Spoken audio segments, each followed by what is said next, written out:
5ஆம் வகுப்பு படிக்கிறேன். நான் படிக்கும் பள்ளி சென்னை நடுநிலைப்பள்ளி ஜெலடாம்பேட்டை. நான் எடுத்துக்கொண்ட தலைப்பு நேரத்தின் முக்கியத்துவம். நேரத்தை இழந்தவன் மீண்டும் பெற முடியாது. நேரம் முன்னோக்கி மட்டுமே செல்லும். மீண்டும் நேரத்தை யாராலையும் சம்பாதிக்க முடியாது.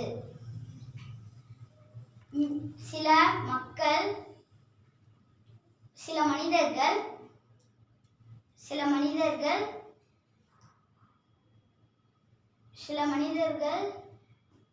நேரத்தின் முக்கியத்துவத்தை அறிந்து கொள்ளாததால் தங்களுடைய வாழ்க்கையை அழிந்துவிட்டார்கள்.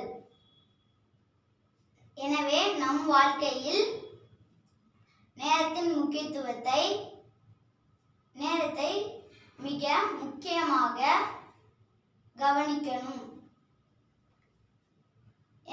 நேரத்திற்கு பின்னால் நீ ஓடு, உனக்கு பின்னால் அது ஒரு காலமும் வராது. நேரம் போனால் திரும்ப வராது, தேடினாலும் கிடைக்காது. இது நெருப்பில் விழுந்த பஞ்சு போல அழிந்துவிடும். கிடைத்ததை விட்டு விடாதே, சரியாக பயன்படுத்திக்கொள், வெற்றி உனக்கே.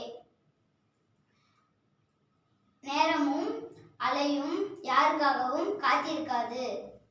நன்றி, வணக்கம்.